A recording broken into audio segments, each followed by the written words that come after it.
Good afternoon, everyone, and welcome to today's Finance and Appropriations Committee. Today is, what is today's date? March the 9th. March the 9th. Excited to have you all here. We have a pretty active meeting this afternoon. We've got a lot to cover and a lot of substance to cover as well. Good news, I think, is coming. With that, we'll do our call to order. We'll have approval of the minutes. We'll go into our monthly finance report, then move right into our 2022 budget requests, and then our personnel budget presentations, and then our non-general fund quarterly review and expenditure update, and then so adjourn. At this point in time, can we approve?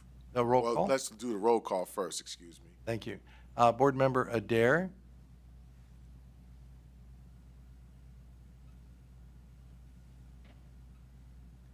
I see she is present via Zoom. Board Member Brown. I am present via Zoom. Thank you. Awesome, welcome. Board Member Cole. Present. Mr. Green. Here. Ms. Johnson. Here. Mr. Jordan. Mr. Miller. So you have a quorum.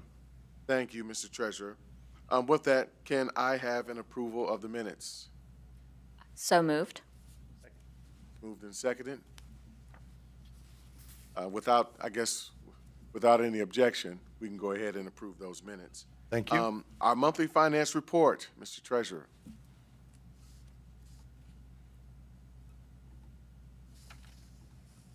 Okay, thank you very much, Chair Cole. This is the monthly financial report for February.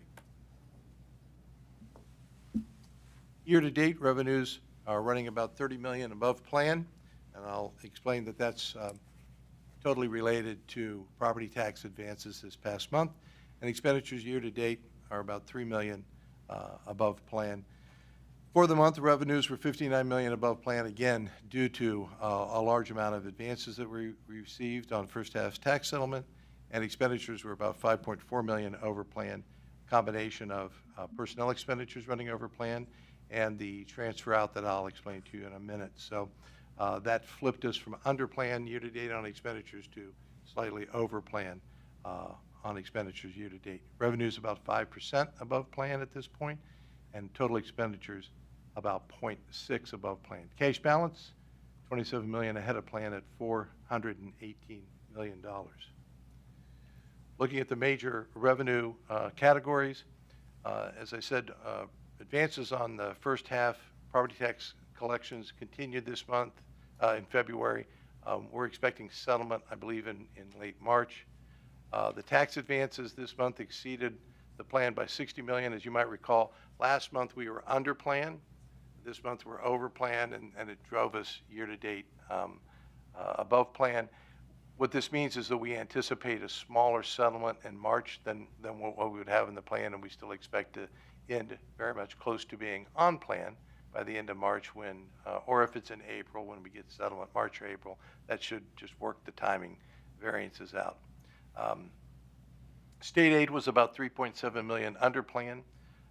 We expect this under plan variance to continue for the balance of the year and come in around 12 to 13 million under plan. That variance is pretty much based on further implementation of the House Bill 910 budget and working all those fair school funding items into the calculation. So we're looking at all the line item details, but we expect that we'll, based upon where I had estimated it, and that estimate was based upon the LSC estimates back when the budget bill was being prepared. There are a lot of adjustments and things that carried forward from last year that we're looking at, but all of them roll in, and so now we're going to end up a little bit short of that estimate. All of these items that I think are affecting that under plan are items that will be contained within this year. They're not items that would affect future years, so I'm not going to have to necessarily adjust my 5-year forecast downward in state revenue. I'm still expecting the incremental increase that LSC had forecasted. Be a little bit less because part of this, I'm going to say 3 to 4 million less is because of a decline in enrollment between what LSC estimated and what we actually have. So we've got that going for us too. So, you know, we're now funded based upon the students that we have. We're not capped, where the movement of students does make a difference. So now we're going to see some of those variances as students come and go, and they're factored into the calculation. Looking at all other revenues, you can see here that there wasn't anything going on in restricted federal grants or property tax allocation, and all of the activity is in other revenues in terms of being the large contributor to them being a net 4.8 million above plan year to date. Pilots are driving that. They're 5.9 million above plan at this point. So pilot payments come in over time. It's not always predictable when we're going to receive them, but we're generally conservative on those payments. So this is good to be on this side of the plan at this point. Looking at expenditures, total expenditures were about 5 million over plan for the month, taking our year-to-date variance to 3 million above plan. So you can see we were about 2 million under plan last month. We're about 3 million above plan. Both of those are in that 0.6 to 0.5% variance, either plus or minus. So we're very, very close in total expenditures being on plan. Personnel ran about 1.4 million over plan this month on 52 million in expenditures. And that took us closer to plan. We've been running under plan, so when we ran over plan, we're moving closer to being on plan, if that makes sense. You know, the over plan variances reduces the under plan variance. We still are about within 1.7% of our personnel plan year to date. On the all other expenditures, the most noteworthy thing this month, non-personnel in general, all these categories ran about 4.1 million over plan, which drove that variance to 10 million above plan. But that variance is almost totally, and the numbers match up perfectly, but there were some over and under variances in the others, but they were very small. We did the 4.1 transfer, $4.1 million transfer into the permanent improvement fund. Remember, we talked about that last meeting, and that's the first step, the kind of upfront money as we prepare for that capital funds and capital fund budget that we're talking about. So 4.1 million transferred this year. It was 30-some million is going to be in the budget next year. And then you've made a recommendation to the board to put a PI levy on the November 22 ballot. So this is just the first step. It was this month. It wasn't in the original plan, created the variance. All the other categories are large, they're just unchanged from last month. They're very small variances at all there. So revenues are above plan. We think some of that variance will work itself out and come closer to plan. Expenditures have flipped to being over plan this month, but we're at 0.6 variance, so we're very, very close. That concludes my report for the month of February, Chair Cole. Thank you, Mr. Treasurer. Are there any questions at this point? Any on screen? Mr. Brown? Awesome. Okay, we can move right on then to fiscal year budget requests. Okay, at this point, I believe this is your first meeting. Effective about 8 days ago, Terry Addison is our Executive Director for Finance, and so he is the one that's responsible for the appropriations and budget presentations and all of that. I don't know whether it's a good thing or a bad thing, but being the new person on the job, he's had to put up with me sticking my nose in some of his business here lately. So he's kind of living together here for a little bit while he and I make sure we're always on the same page. But we're real excited about this. He's jumped right in. He was our Director of Budget and Finance in that position since it was created. And he's been with the district for 20-some years. so he knows us very well. So I'll turn it over to Terry to talk to you about this budget request. Welcome and congratulations. Thank you. Thank you, Chair Cole, Treasurer Bahor, committee members, thank you. I'd like to present to you the one budget request we have for the month is from our Office of the General Counsel, and they're asking to increase their general fund appropriations by an additional $300,000, which we will bring forth to the board with committee approval at our next board meeting in March 15th. Okay. Are there any questions about this budget request? Any on screen? Thank you, good sir. Thank you. We may move forward. The next item on the agenda is the personnel budget presentations. A month or so ago, you heard the non-personnel budget presentations done by each department. And this time, you're going to hear a presentation from our superintendent, and a little different approach to how we are going to make our budget presentations, at least this one, and perhaps in the future as you react to this approach. This is designed around discussing our budget, and in this particular case, our investment in personnel, and how it aligns with our strategic plan. So it's a little bit different than, you'll see it. So watch this presentation. I'm hoping that this ties it all together for you better, for better understanding how all this relates to that investment towards our strategic plan and the initiatives that we have in place. So I'll turn that over to Dr. Dixon to do this presentation. Thank you, Stan, and thank you, Board Chair Cole and the committee for this opportunity. Tonight, we'll be presenting our strategic staffing investments for fiscal year 2023 through 2027. This presentation will be different, as Stan stated, than in years past. Our goal is to show the investments we are making within each of our district's identified priorities. Through this new strategic budgeting process, we are creating a framework for how we support our students and our schools through targeted staffing investments. One thing to note as we go through the presentation, we are focused primarily on positions that will be funded through the general fund. We would touch on similar investments that are paid for using federal ESSER funds, but it is important to keep in mind that ESSER positions are time-bound for the length of the grant. As I'm sure you've seen, we've recently announced the new Columbus City Schools strategic plan, The Power of One. Our new strategic plan outlines the steps CCS will take to achieve our portrait of a graduate.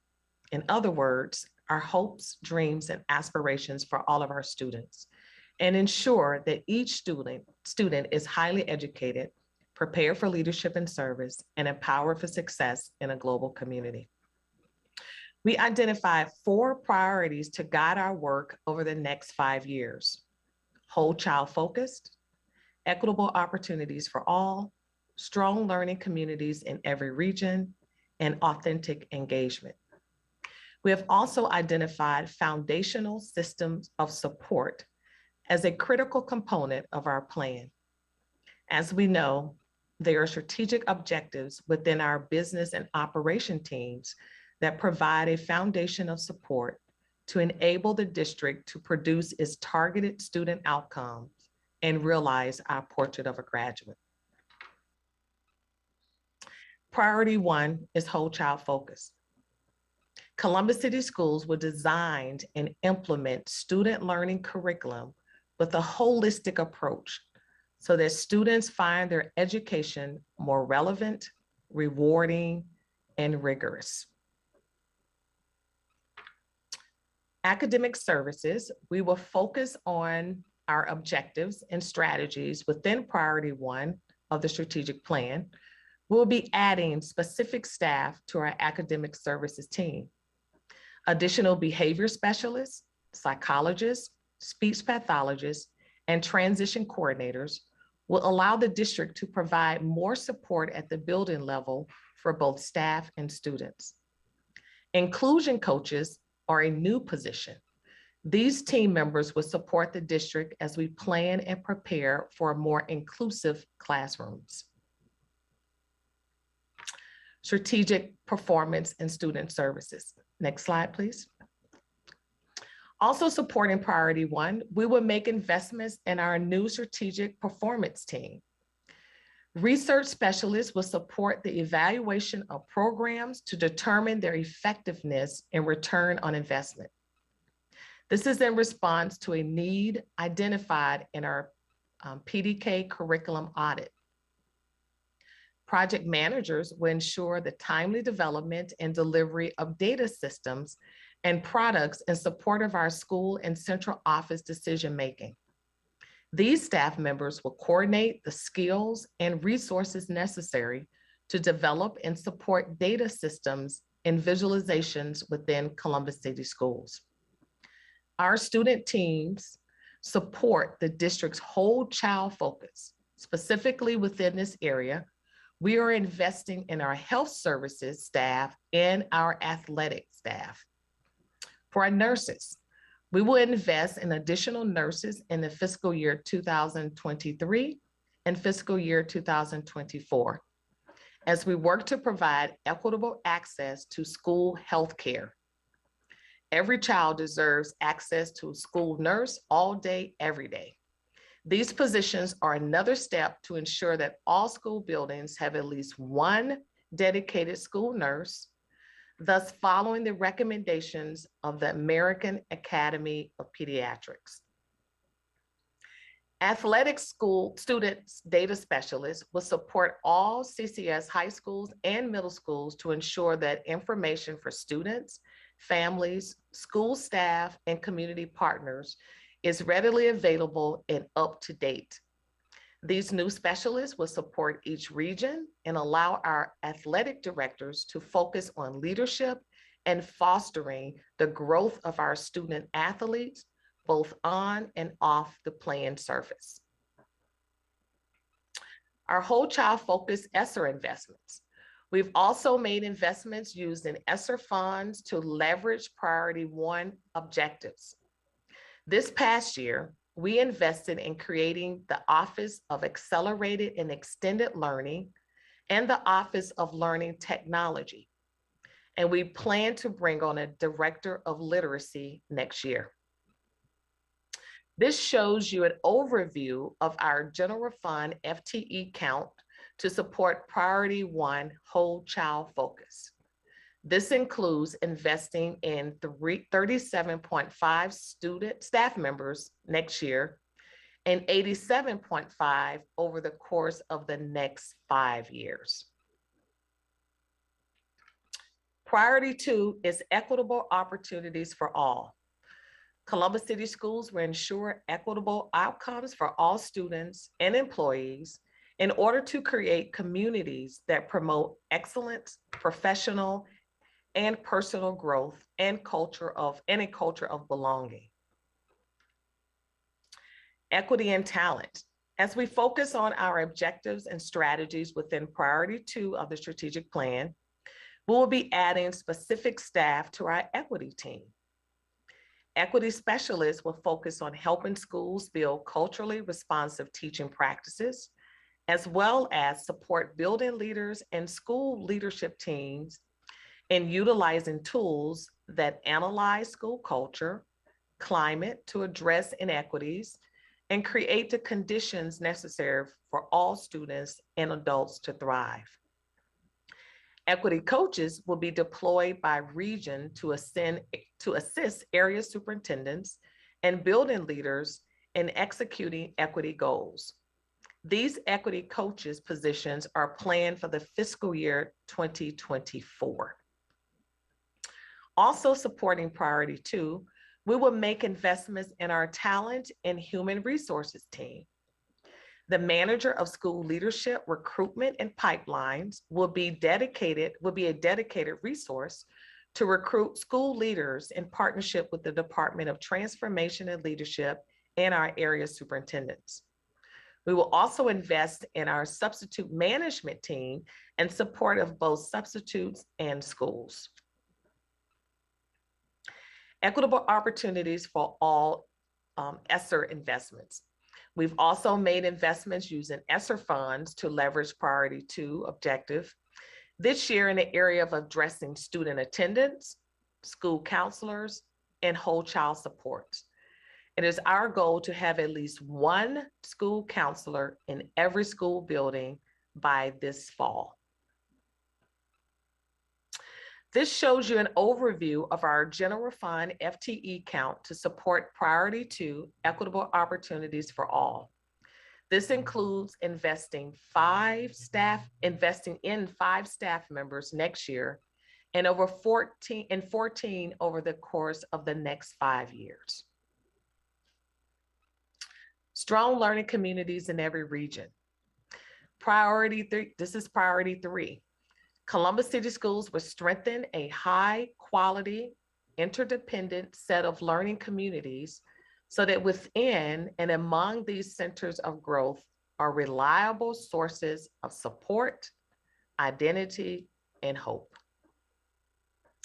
While we do not have any new staffing investments to present tonight within priority 3, we did invest in this priority this year using general fund and ESSER dollars. We invested in instructional and support staff to open the new World Language Middle School this past fall. There are instructional coaches that support Tier 1 instruction and differentiation in every building, along with a director of literacy. And we have matriculation support positions in all high schools. Priority 4 is authentic engagement. Columbus City Schools will actively engage all stakeholders to ensure that every experience within the district engenders mutual trust, develops quality relationships, and strengthens the collective support for the benefit of our students. While we do not have any new staffing investments to present tonight within priority 4, we did invest in this priority this year using general fund and ESSER dollars. We're supporting schools on a regional level through regional communication specialists and regional family engagement coordinators who supervise and support building level family ambassadors. ESSER funds were also used to invest in a supervisor of student engagement to support student leadership programs and initiatives. So along with our 4 priorities, it is imperative that we also develop strong foundational system of support. Everyone in the district has a role to play in our new strategic plan. Our transportation staff and our bus drivers, food service, custodians, buildings and grounds, finance, technology, and many more.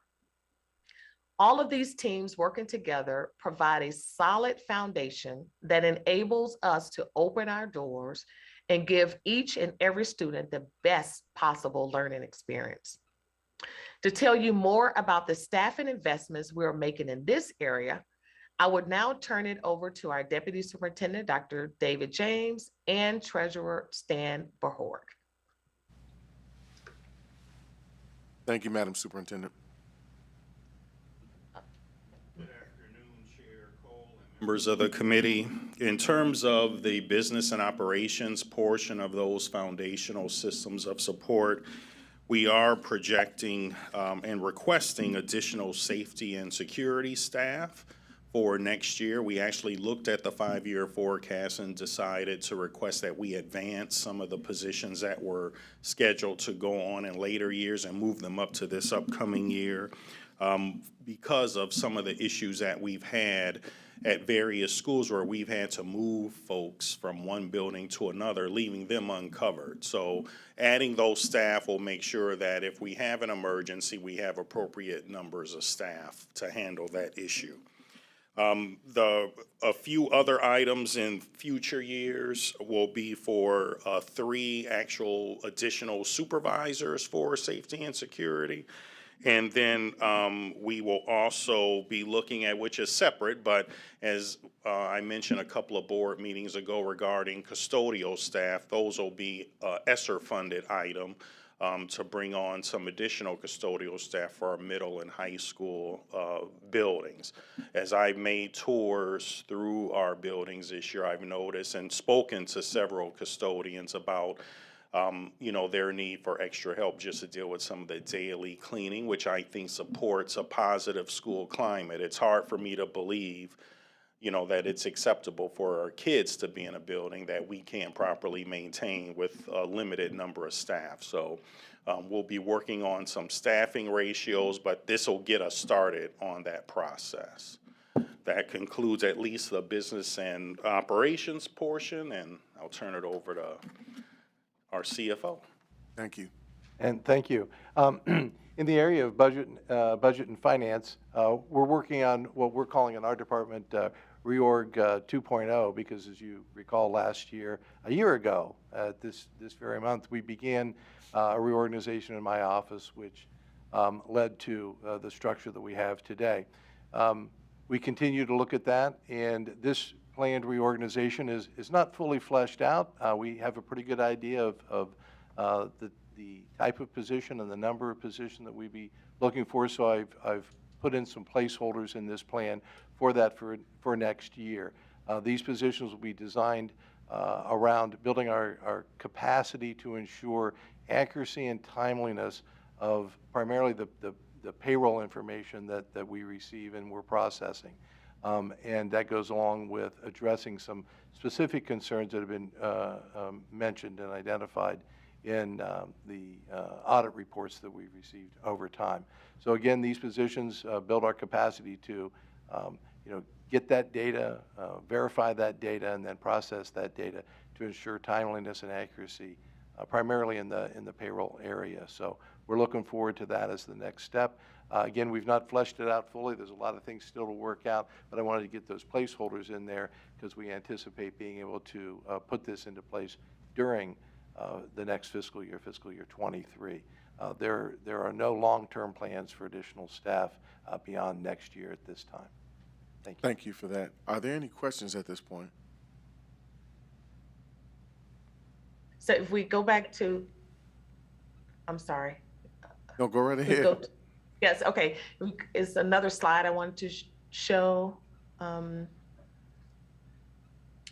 It should be the general, it shows the, The thank you. strategic staffing So, plan yes. here. So this shows you an overview of our general fund FTE count to support our foundational system of support. And this includes investing 49 point, I'm sorry, it's this chart before that, thank you. This includes investing 49.5 staff members next year and 61.5 over the course of the next 5 years. And then our last slide, this chart shows you our staff and investment through the general fund for the next 5 years. Our total investment is 163 FTEs, including 92 in the upcoming fiscal year. As I noted earlier, this chart only accounts for staff positions that are paid for through general fund. We're also making investments in our staff and in our schools through federal ESSER dollars. Considering that these grant funds are time-bound, we'll be evaluating the impact of each position and determine the merit of moving each to the general fund in later years. We want to ensure that these are positions we need and that we will make an impact on student outcomes. So you'll hear more about our ESSER investment at the April FAC meeting. So thank you. This is the end of my presentation. And at this time, if there's any questions, we'll be able to take questions. Thank you. Thank you for that Power of One report on the fiscal side of things and the personnel side of things. You answered actually one of the questions I was going to ask, so I do look forward to that information relative to, getting a sense of what is a baseline idea of what will be carryover dollars from ESSER into our general fund. I think, to have an early sense of what our capacity need is, I think is going to be tremendously helpful in helping us reach our student outcome focus goals through our portrait of a graduate and all the other pieces that we're putting together here. So I appreciate it. Agreed. Yeah, thank you. There aren't any additional questions? Anyone? Bueller? Bueller. Just a closing comment, if I may. Go ahead, please. When we opened this up, both Dr. Dixon and I mentioned that this is a different approach to doing this presentation and talking about the financial investment. And I just want to say that I had a rather brief conversation with Mr. Wortman about this, and he took it and ran with it. And I personally am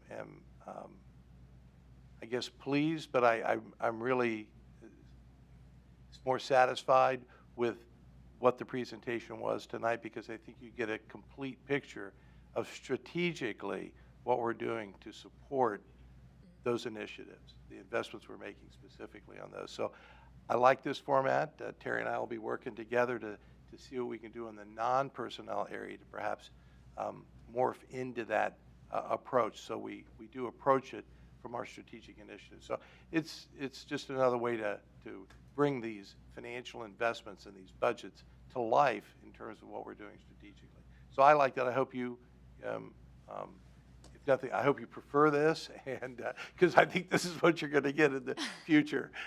So I want to thank Scott for putting that together, Scott Wortman for putting that together, and you know, working to help Dr. Dixon do the presentation. And anyway, that's all. I liked it. It came out the way I had envisioned it. So that's very good. Awesome. And I definitely, Cole. yes. Where are you? I have a question. I'm on the screen, hopefully. Okay. Hi. There you go. Hi. I had a quick question. I agree with Stan. I really like the way that this was presented. It's very much aligned with our strategy, and it's telling the why. I had a little question when we went to the foundational, to the operations team. I know that there's a lot more pieces of operations that we did not see there, and that are also essential. And I'm wondering how we narrow down to these, and in the next 5 years, do we not see any growth in other pieces of operations, or would that be something that would be an amendment as we kind of move forward? And Madam President, for clarity, does that mean, are you speaking of transportation? What areas of this are you talking specifically to? Really every other area that was not on there. So we saw transportation, we saw nothing about buildings and grounds, there was nothing about food service. You know, just in general, like, you know, we saw a very narrow set, and we have so many more pieces of operations that have also not been funded over the years. And kind of thinking, like, you know, as we're doing PI stuff, like, how do we plan to try to bring us back to operational capacity so that we can support all of this vision, understanding we can't do it all at once. But I saw like nothing in those like year 4 and 5 columns. So I was just wondering the thought process behind it. Sure, Chair Cole and members of the committee. So it's a 5-year forecast, and we actually do that twice a year. So there are lots of areas as we look to really align the operational divisions with our strategic plan. There will be much more work that we will have to do. I had to look at the most critical areas right now. And many of you are aware, we have been providing a lot of information about transportation and are aware of many of their challenges. But right now, that it's mainly about replacing staff versus adding staff. In our grounds department, a lot of that's going to be dependent upon what we generate out of our PI plan, and we're working on that plan of talking about all the PI needs of our buildings, and that will actually drive the types of staff that we need to have, the types of resources that we'll need. So there will be more to come later as we dive into making sure we're aligning those operations to our strategies district-wide, which really are there to support kids in the classroom. So I wanted to be really careful and not hit the red button and ask for a lot of staff without really understanding some of the strategic directions that we need to go to support our kids and the district. So in short, to answer her question, you're saying that this is kind of a go as we evaluate, grow? Absolutely. Okay. I thank you for that. And again, I look forward to seeing how we're actually putting ourselves much more on path. But I wanted to make sure I asked my committee members too, because this is important. Do you all feel like this, and you're not putting anyone on blast if you don't or you see where there can be modifications. But do you feel as though this is comprehensive, this is cohesive, this is cogent in terms of what we're looking for via a report like this? Yes, I think this is something that every district, I think, would be helpful to see how the strategic plan aligns with the forecast and in the planning there. So I think it's spot on. So thank you. Well done. Awesome, awesome. Giselle? Okay, all right. I don't want to miss the opportunity. You heard Dr. James talk about this is the plan today. There's more to come. So when we start talking about the forecast, and in April we'll also do some levy planning, we're going to set some targets for levy planning, and we'll be talking to you about a 60-day, maintaining a 60-day cash balance. Why do we do that? Because it helps address uncertainty in the future. So when Dr. James comes back and wants to add new positions, we'll be in a better spot to be able to absorb that financially for a while without having to do one of two things: run back to the voters real quick to do that and delay implementation, or not do something else in order to fund what we need to do over here, get into that cut scenario. So you're going to see some things in financial planning that you'll go, well, why do you need 60 days? Because of uncertainty. Right. And he, that's whether or not 60 days were actual magic number. Is that something? 60 days is a cash balance reserve that's recommended as a best practice from GFOA. Some conversations should be 90. Heretofore, we've talked about 30. Yeah. But I'm going to push everybody up to 60 just for this very fact. These plans are living and morphing and changing all the time. And as Dr. James pointed out, we do our 5-year forecast twice a year, and I get revisions twice a year. So all of this allows us to, as I say, absorb that on the expenditure side, and also allows us, you remember 2 fiscal years ago, there was a $9.2 million reduction in state aid. And we did not have to immediately react to that because Of the 30-day cash. yeah, we had the financial resources to do that. Now, some of that was given back to us the next fiscal year. But the point being is you want to eliminate shocks in that financial planning. So that means you got to have some cash around. And so I just thought it was a great opportunity when he pointed out, hey, I'm not done. Then when I come back and say I need 60, it's in part because he's not done yet, and we have to work this out year to year, all right? So I just thought it was a great time to bring that up. Thank you. Thank you, Mr. Treasurer. All right, if there aren't any other comments or questions, we can move right on to the non-general fund quarterly revenue and expenditure update. And this is Mr. Wortman. He had to prepare 2 wonderful PowerPoint presentations for the committee for this meeting. So this is in line with, we try and do these quarterly. They get a little bit delayed at times, as you know. For this meeting, we pushed the ESSER one off to next meeting, but we're pretty good at coming back at least quarterly to talk about these non-general fund related. This one, I think you'll see is a rather more detailed and lengthy presentation, and as the title implies, it's all about WCBE and the transformation that he and his team have in place. So I'll turn it over to Scott. All right, bienvenue et bon travail. Good job, thank you. I look forward to hearing. Happy to be here. Thanks, Stan. Good evening, Chair Cole and members of the committee. I'm here tonight, as Stan mentioned, to present the transformation plan for WCBE 90.5 FM, Columbus City Schools radio station. Before I get started, I'd like to recognize some of my colleagues with me. We have Mr. Paul Brown, the Supervisor of Multimedia Services, and Mr. Greg Mobius, the Station Manager for WCBE. They've been tremendous leaders in this process, and I want to thank them for their leadership and their vision for this as well. I'm also joined by my colleague, Chief Academic Officer Kira Schloenbach, who has been a tremendous collaborator and thought partner in this planning process as well. Ms. Schloenbach and her team, as you'll see shortly, have identified ways in which we can integrate WCBE into our curriculum and co-curricular activities with a focus on providing opportunities for students. And that's the primary reason we are here tonight, our students. It would have been easy enough to continue down the same path with the station operating separately from the district, or to offload the station entirely and erase a legacy that has been built up over decades. Our goal for this transformation process wasn't merely to save the radio station and make it financially viable. It was to reestablish WCBE as an asset for Columbus City Schools and to create a vision for the future of the station that is student-centered and community-driven.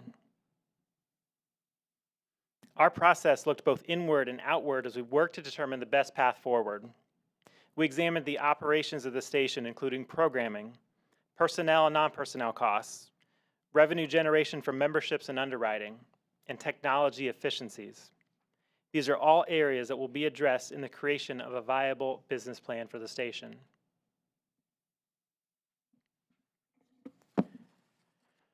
But we knew that we could not just look internally at our own processes and operations.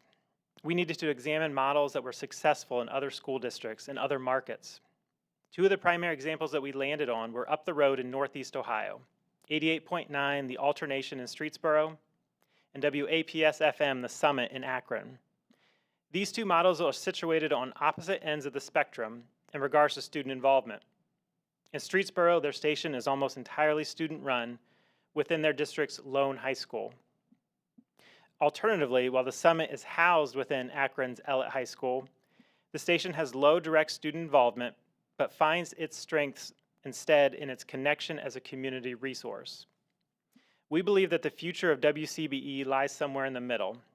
An entirely student-run radio station could be a goal for a time down the road, but we know in the meantime we have the capacity and the vision to create opportunities for students to be connected to WCBE in more intentional and more meaningful ways than what we are currently doing. We also know that WCBE has an established listenership and engaged members within the Columbus community. We do not want to lose that legacy that has built up since the station's inception nearly 70 years ago. That's why we looked closely at the Summit as a case study to build our transformation plan around and engaged Mr. Tommy Bruno, station manager of the Summit, to help us get there. Tommy's joining us tonight on Zoom from Akron, so welcome to him as well. When he took over the station, Akron Public Schools was investing significant funds to continue the annual operations of the station. In fact, they too debated the viability of keeping it. However, through strategic partnerships and smart business planning, the Summit has been financially independent from the district for 12 straight years. They are thriving with community-driven programming such as Kid Jam Radio and Rock and Recovery, and they continue to grow their relationship with the Corporation for Public Broadcasting. Considering that the Summit was in a remarkably similar situation years ago that we find WCB in today, there are lessons to be learned as we create a new vision for the future. Our transformation plan for WCB is built around three guiding principles: amplify, connect, and sustain. We want to amplify student voice and community-driven programming. We want to create a two-way connection between our students and the radio station in meaningful ways. And finally, we want to create a sustainable business model where the district can see an academic return on its investment. Currently, WCBE relies on paid programming for a significant portion of its content. Much of this programming is nationally syndicated and duplicated within the Columbus market. We intend to rely less on paid programming, especially programming that does not drive revenue, and instead leverage the station's existing strengths to establish a niche in the market through local music and community-driven programming as part of new partnership opportunities. Most importantly, though, we will amplify student voice K-12 through WCBE. This is what I believe will set us apart. We have a curriculum team ready to collaborate with the station on student-generated content and student-centered opportunities. This has the potential to be a national model for a district-owned radio station and a prime example of our students leading the way. In fact, this concept of community-driven, student-centered programming is already underway. This Sunday, we will debut the new CCS-produced City League Sports Show on WCBE to feature current students and coaches along with prominent City League alumni. The show is a multi-platform endeavor.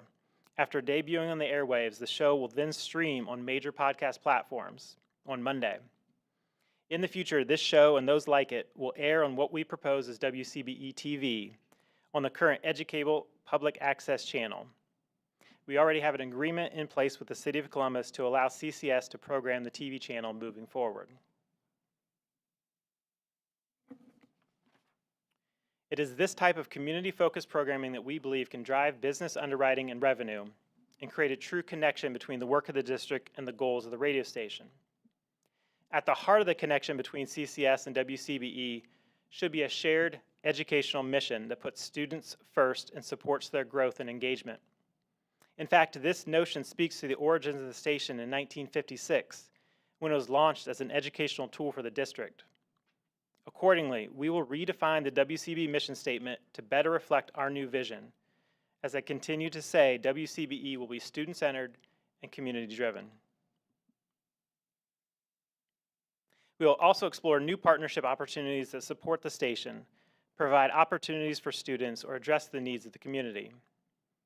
For example, we could have an advisory panel that supports fundraising efforts, a higher education partnership that creates a post-secondary pathway, or partnerships with local artists to further lift up the voices in the community. We could also make a connection between our students and the numerous nonprofit organizations in the community through carefully crafted and timely, no-cost public service announcements that air on WCBE. Best of all, CCS students could be the primary producers and editors of these public service announcements. We are already developing potential partnerships that align with the student-centered vision of the radio station. The Ohio State Fisher College of Business is interested in funding a DECA marketing program at East High School. The Dispatch has proposed a journalist and training program for CCS students. Through these types of strategic partnerships and creative planning, WCBE can meet its student-centered mission while continuing to be a resource and valued asset for the district and community. So to tell you more about the curriculum alignment and opportunities for students, I'd like to welcome our Chief Academic Officer, Kira Schlombach.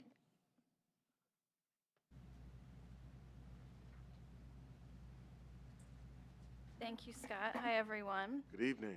Good evening. So with WCBE, we look to support the development of student identity around the 6 Portrait of a Graduate traits, especially technology, communication, critical thinking, and global empathy. Beginning in middle school, we intend to embed coursework on technology, business, communication, and the unified arts that explicitly connects to WCBE. And some of these course examples could include music technology, media and broadcasting, speech and communications, technology, and production. Then in high school, students will have the opportunity to complete advanced coursework around journalism, business, and multimedia. Some of those courses could include podcasting, marketing, theater performance, and digital media arts. Eventually, when our students in grades K through 5 will have opportunities to hear themselves on WCBE, and that will be coordinated by our student leaders at the high school level. It's important to note that we do not envision this as being a single pathway or just limited to Career Tech and Fort Hays campus, but rather the coursework being embedded across classrooms and the district, starting in elementary school.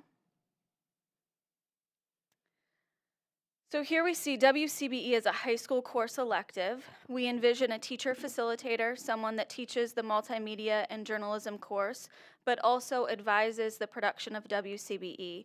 So think that some multimedia and journalism could be the prerequisite to then leading WCBE as the station. This is similar to a high school student-led newspaper or yearbook. A teacher is an advisor that has taught the previous courses and then helps guide the students through the day-to-day production of content. And this could include, which Scott alluded to earlier, story ideas, how to engage those earlier grade levels, management of schedules, and then of course the physical production of content. On this slide, we just see that in a bit more detail. Really building off the success of a student run newspaper or yearbook, and then how we're connecting that to WCBE and student voice.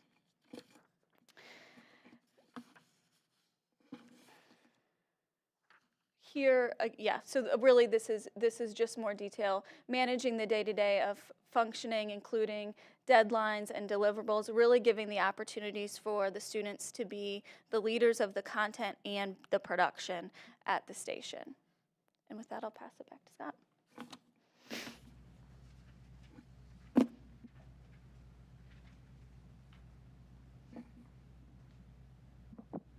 Thank you, Kara.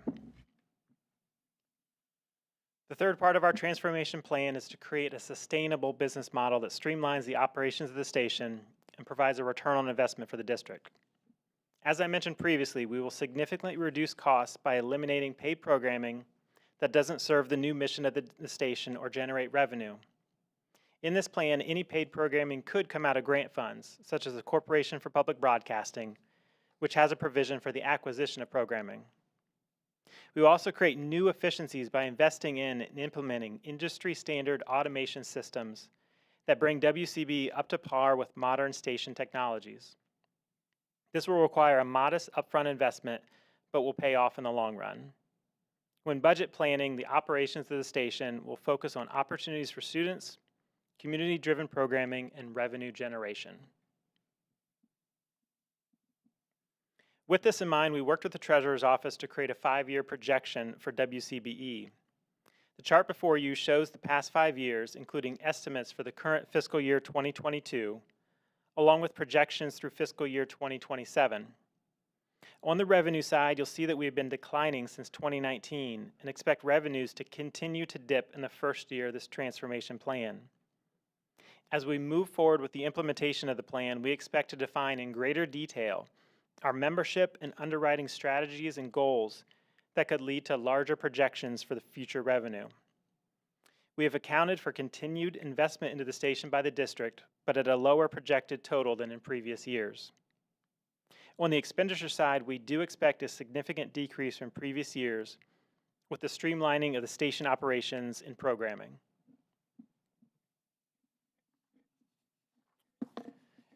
And this slide shows the 10 years in graph form, and you'll notice that the projected years 2023 through 2027 level out as we expect a stabilization of the radio station. One thing to note is these projections do not take into account any potential grant revenue, such as annual CPB funding, which could put the station more on the positive side of the ledger. So before I open it up for questions, let me reiterate our vision for the new WCBE.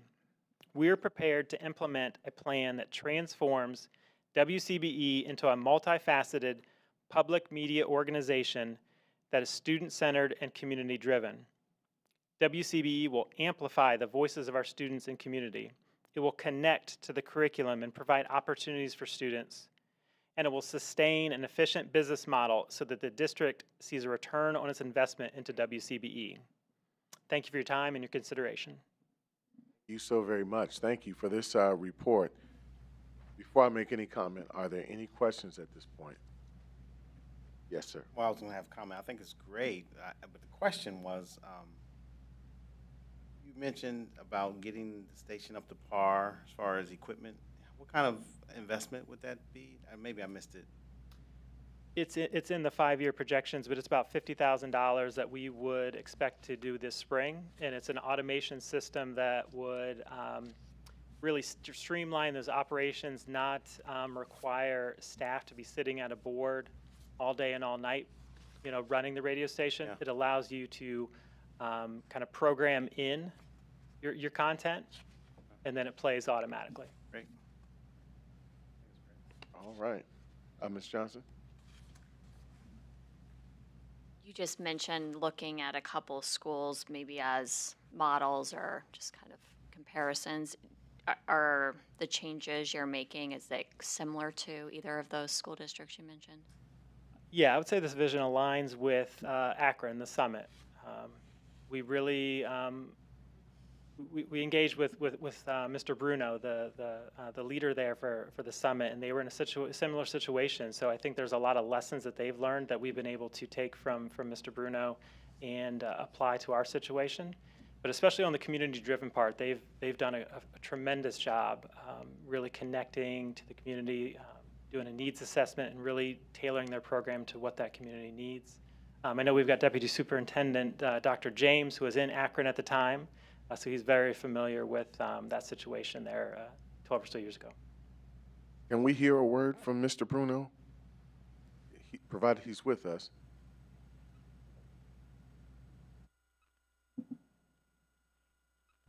Are you there, sir?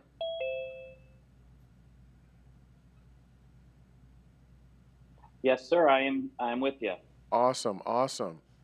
Thank you for joining us. We'd love to just get a little insight on what it was like working with us, and then B, just some of the impact of your upgrades and the transformation that you executed up in Akron.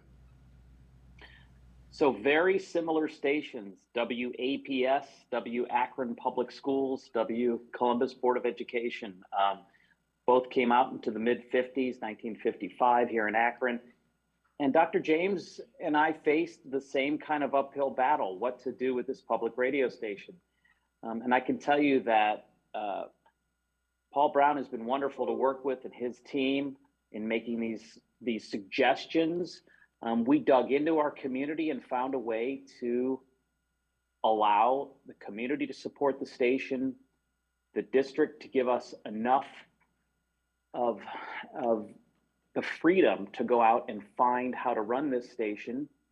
And now we just moved into a community learning center. And with the help of Dr. James, we are slowly integrating students back into the fold. But most importantly, we're financially independent. We've figured out a way to do this. So I'm really excited about the new plan.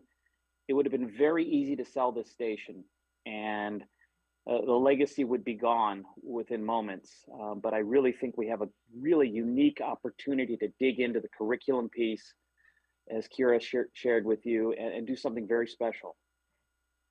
Awesome. This is tremendous. I thank you so much for that insight and your support of us and that input. This is what public education started off as, and thank you for helping us continue that legacy together collaboratively. This is so important and special for me personally because in the earliest portion of my tenure as a board member, this is the tone and tenor of what we were looking for. This embodies the spirit and the function of what we wanted to see. When I say we, I'm talking about old school board members like Gary Baker and Shauna Gibbs, some other folks who have been here years previous calling at this very table for the same thing, and then several of my colleagues today who have done that.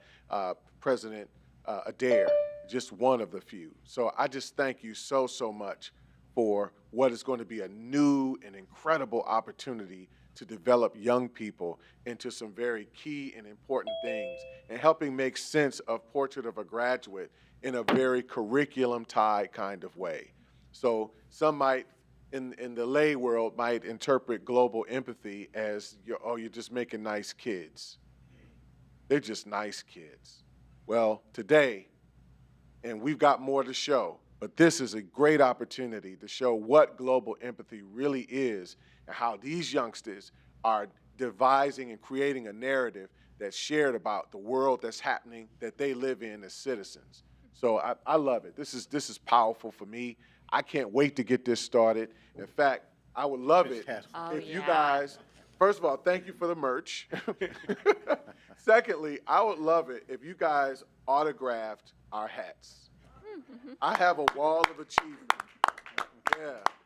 I've got a wall of achievement at my house. If you walk into I have a kitchen area that's set off from the kitchen. If you walk in, you see all of the different things that my kids have done, or, I have done, any number of other children have done in the district, all up on our wall. And this is going to go up on there. So I want your autograph. If y'all would honor us with that, that would be super. I thank you. Awesome report. Thank you. Michael, Yes, Chair sir. if Cole. I could. Me too, after Eric. Go right ahead, I just- Board Member Brown. Thank you. I have to admit, I like this plan. I have been asking for something, including asking for the sale of the station if it's not going to be used as part of education, because we're not in the radio business. We're in the education business. And this is the first time in my tenure, I think it's about 5.5 or 6 years or something, but first time in my tenure that I've heard a plan that makes sense, that I've seen so much effort go into this by by Scott Wortman and his team and by lots of others. And I think this is exactly what I was looking for. Whether this is ultimately successful or not, I think, you know, it deserves a chance, and I'm happy to support it. Madam President. So I would like you to sign my hat over there too, and I'll get it when I'm there. I just want to say thank you for everyone's effort and thought. I know this was a really long process to get here, and we leaned in, and I think that we did it. We came up with something that I think not only is viable, but really puts the students at the center. And I'm really excited about where this is going to go. I'm excited about the programming we're actually already doing in this space, and the incorporation of even future projects that can now come from this with this sort of plan. So thank you to everyone involved. And I'm just really excited and glad that we're creating this opportunity for our students. Awesome, Thanks. awesome. And I hear my little fatty man in the back. He must agree too.